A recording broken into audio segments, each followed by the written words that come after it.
옛날 옛적 프랑스의 한 작은 마을에 장발장이라는 명망 높은 남자가 살고 있었다. 그러나 그의 삶은 고난과 역경으로 가득했다. 어린 시절 그는 부모를 잃고 굶주림으로 고통받던 어느 겨울날 그는 아픈 조카들을 먹이기 위해 한 덩어리의 빵을 훔쳤다. 그로 인해 그는 감옥으로 끌려갔고 그곳에서 긴 세월을 보냈다. 감옥에서 나온 직후 장발장은 사회로부터 배척당하였고 누구도 그를 환영하지 않았다. 그가 감옥에서 보낸 시간은 그를 깊은 절망 속으로 몰아넣었다.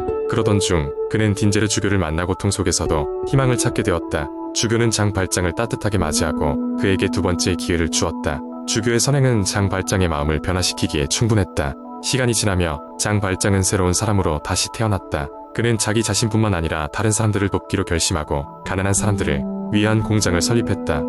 많은 사람이 그의 도움으로 새 삶을 시작했고 그는 마을 전체의 존경을 받았다. 그러나 그의 과거는 그를 끊임없이 쫓아다녔다. 경찰관 자베르는 장발장을 끈질기게 추적하며 법과 정의의 이름으로 그를 체포하려 하였다.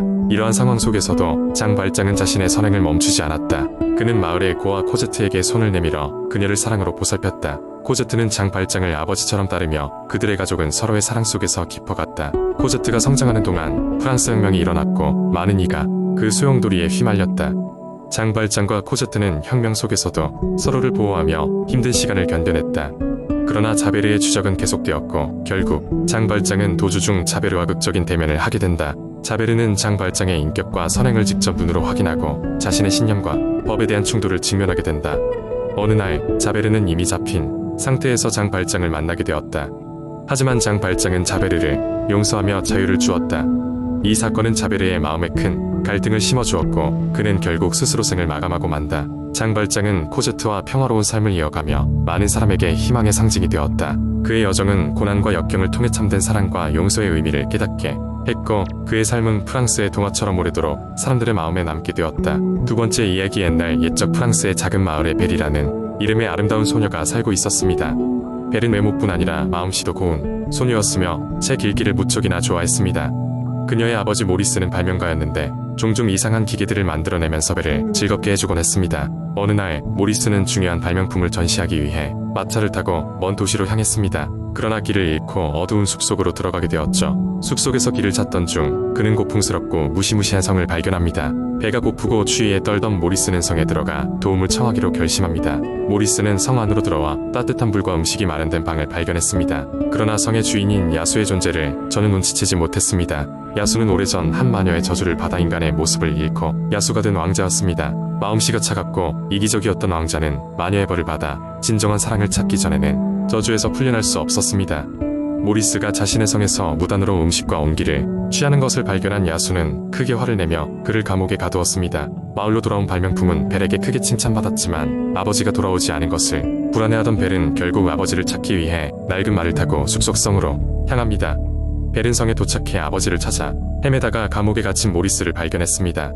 아버지를 풀어달라고 애원하는 벨에게 야수는 아버지 대신 그녀가 감옥에 남겠다고 제안하면 모리스를 풀어주겠다고 했습니다. 벨은 망설임 없이 자신의 자유를 포기하고 아버지를 풀어달라고 부탁했습니다. 아버지를 구출하게 된 벨은 야수와 시간을 보내게 됩니다. 처음에는 야수의 두려운 외모와 성격 때문에 벨은 비참해했지만 시간이 지나면서 야수의 마음씨가 점점 변해가는 것을 보게 됩니다. 야수는 벨의 착한 마음에 감동하여 그녀를 진정으로 사랑하게 되었고 벨 역시 야수의 내면 깊은 곳에 숨겨진 따뜻함을 느끼게 됩니다. 그러나 벨의 생각과는 달리 시간이 다 되어가고 마을 사람들은 야수의 존재를 알게 됩니다. 벨을 구하려는 마을 사람들은 성을 공격하기로 결심합니다. 마을의 용감한 남자 가스통은 벨을 사랑했으나 벨이 자신을 거부하자 질투와 분노에 휩싸여 야수를 죽이기로 결심했습니다.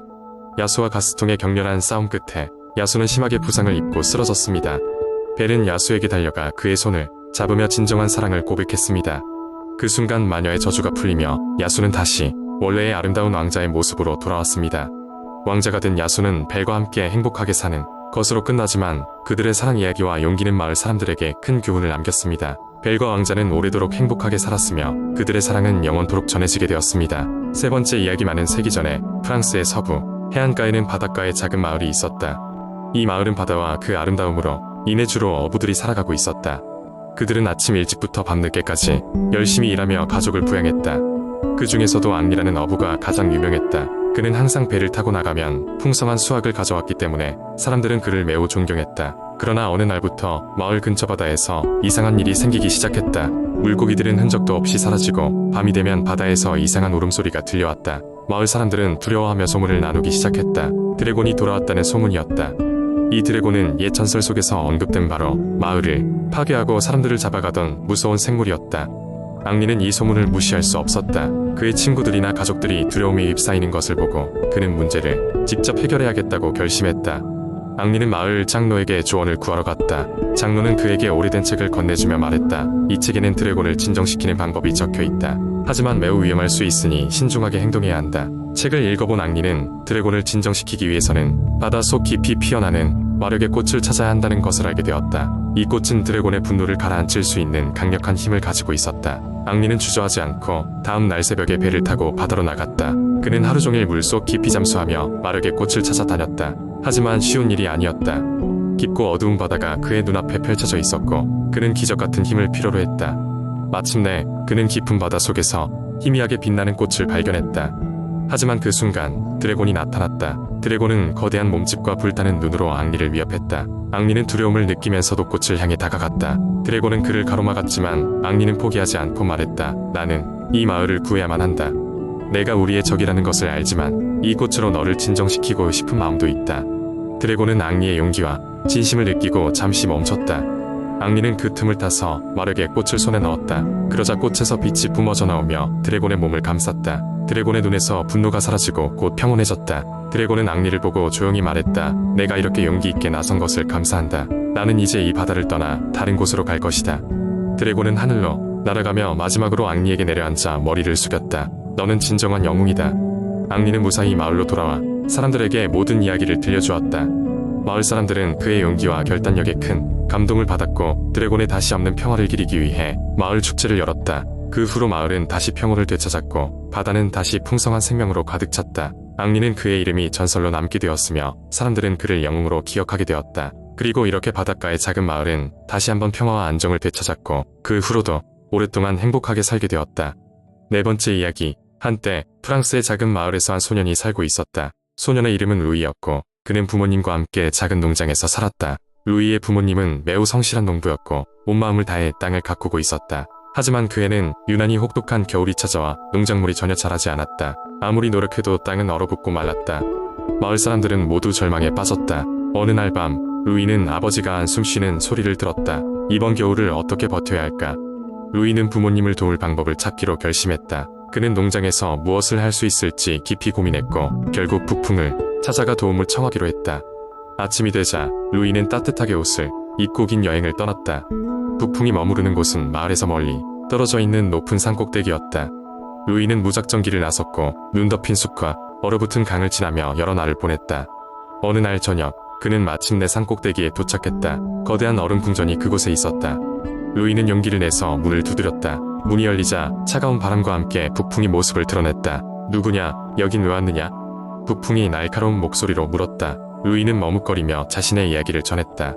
농작물이 망가져 부모님이 고통을 겪고 있으며 마을 사람들도 매우 힘들어하고 있음을 말했다. 루이는 진심을 다해 북풍에게 도와달라고 부탁했다. 북풍은 잠시 생각에 잠기더니 차가운 웃음을 흘리며 말했다. 내가 너희를 도와주면 대신 너는 나를 위해 한 가지 임무를 수행해야 한다.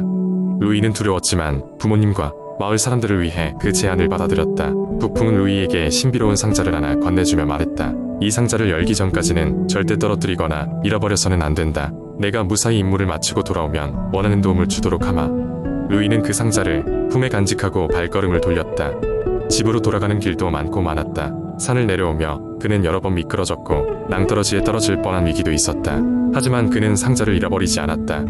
마침내 그는 집에 돌아올 수 있었다. 부모님과 마을 사람들은 그가 어떻게 무사히 돌아왔는지 묻지 않을 수 없었다. 그러나 루이는 아직 임무가 끝나지 않았음을 알았다. 그의 임무는 마을에서 가장 어려움을 겪고 있는 사람들을 찾아가 그들을 도와주는 것이었다. 루이는 매일매일 마을 사람들을 찾아다니며 그들의 목소리를 들어주고 힘든 일을 도왔다. 그렇게 하루하루가 지나면서 루이는 점점 힘들어졌다. 어느 날 밤 그는 더 이상 버틸 수 없을 것 같았다. 북풍이 너무 가혹해. 이 임무는 끝이 없어. 그러나 그는 포기할 수 없었다. 그렇게 루이는 마지막으로 마을의 가장 외진 집을 찾아가 그곳에 살고 있는 노부인을 도와주기로 했다. 노부인은 매우 선량했고 루이의 도움을 진심으로 기뻐했다. 노부인의 말에 힘을 얻은 루이는 마침내 마지막 임무를 마치게 되었다. 그리고 그날 밤 북풍은 다시 루이 앞에 나타났다. 너는 임무를 무사히 마쳤다. 이제 너희 마을의 봄을 가져다 주도록 하겠다. 북풍의 말대로 그 이튿날 아침, 마을에는 따뜻한 바람이 불어오기 시작했다. 땅은 녹고 꽃들이 피어났다. 사람들은 모두 기쁨에 휩싸였고 루이는 자신이 이룬 일에 대해 뿌듯함을 느꼈다. 그 후로 루이는 북풍과의 약속을 어기지 않았고 마을 사람들도 서로 도와가며 어려움을 극복해 나갔다. 결국 그 작은 마을은 많은 이야기와 전설로 가득한 행복한 장소가 되었다.